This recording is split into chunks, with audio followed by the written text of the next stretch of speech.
উইকিপিডিয়াকে reference করবেন না। Wikipedia বিদেশে যারা রেফারেন্স করে তারা হলো দুর্বল রেফারেন্স। উইকিপিডিয়ার মধ্যে অনেক ধরনের মিথ্যা জিনিসও থাকে, এটা করবেনই না। এই হেফাজতের হত্যাকাণ্ডের সময় আমি এএফপিতে ছিলাম। এএফপি হলো ফ্রান্সের বার্তা সংস্থা এবং আমরা খুব বলবো যে আমার অফিসটাও তখন মতিঝিলে ছিল।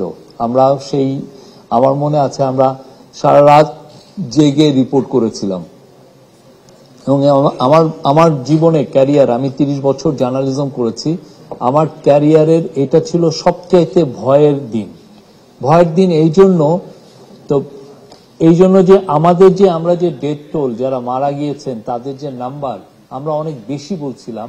সরকার প্রথমে সরকার স্বীকারই করেনি, পরে বলেছে 7 জন মারা গেছে, তারপরে ওইটাকে তারা বলেছে 13 জন মারা গেছে এবং শেষে লাস্ট মনে হয় তাদের যেটা ফাইনাল এস্টিমেট ছিল 23 জন। কিন্তু আমরা যেটা করেছি যে আমরা প্রথম থেকেই দেখিয়েছি যে কত মারা গেছে। যেমন ধরেন তখন বারাকা জেনারেল একটা হসপিটাল ছিল, সেই হসপিটালে 6টা লাশ ছিল। আমরা প্রথম এটা মানে বের করি যে এইখানে এই 6টা লাশ, এবং 6টা লাশের ক্ষেত্রেই এই গুলি মাথায় লেগে এদিক দিয়ে বের হয়ে গেছে পিছনে।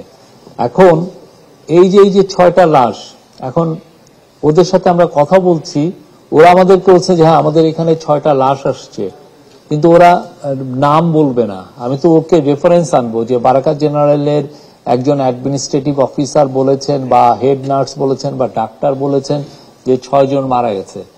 এতটা একটা ভয়ের পরিবেশ, আপনার এখানে হাসপাতালে লাশ আসছে অথচ আপনি স্বীকার করছেন না যে লাশ এখানে আসছে। আমরা 3-4 জনের কাছে কথা বলে যখন আমরা শিওর হয়েছি তখন আমরা দিয়েছি, তাও আবার ওর নামটা আমার দেওয়া হয় নাই। নাম না দিলে হয় যে সরকার আপনাকে কন্টেস্ট, তুমি এটা মিথ্যা নিউজ দিচ্ছ। আমি যেহেতু ফরেন নিউজ এজেন্সি, আমাকে ওই মিথ্যার একটা অপবাদ দিতে পারে। ঠিক সিমিলারলি ইসলামী ব্যাংক হাসপাতালেও প্রচুর লাশ আসছিল, তো ওরাও আমরা দেখেছি যে খুব ভয়ে। ইসলামী ব্যাংকের তো 2টা শাখা, একটা হচ্ছে শাহজাহানপুর আর একটা হলো কাকরাইল। ওদের যে শাখাগুলোতে প্রচুর লাশ আসছিল এবং ওরাও, আমরা বারবার কথা বলছি, ওরা স্বীকার করতে চায় না। খুব ভয়ের একটা পরিবেশ। এবং পরের দিন সকালে যখন ওরা এই হেফাজতের পুরো সবাইকে যখন করা হলো, মানে শাপলা চত্বর থেকে মানে জোর করে বের করে দেওয়া হলো, তখন যাওয়ার সময় সিদ্ধিরগঞ্জে খুব কিলিং হয়েছে, একটা বড় কিলিং। ওইখানে একই অবস্থা।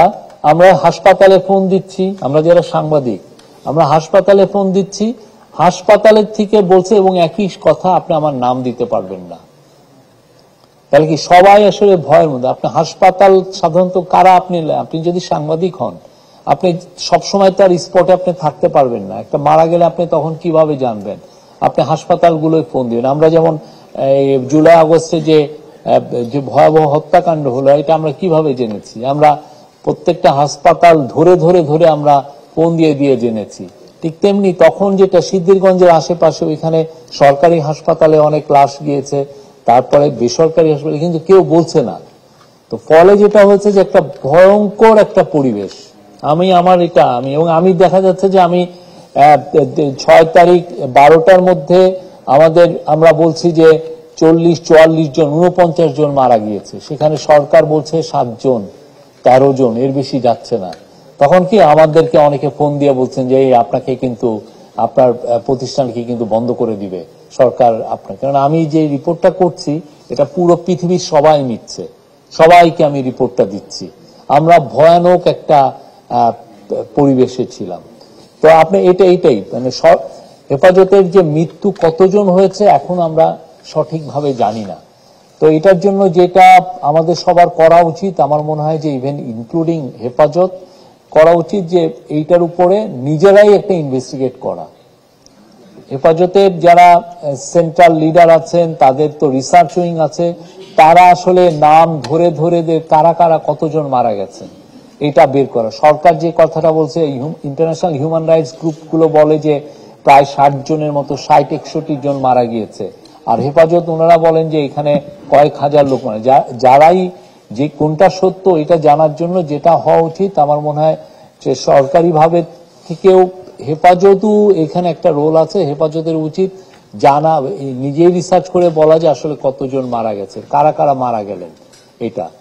আর এটা কেন, এই হত্যাকাণ্ডটা কেন করা হলো?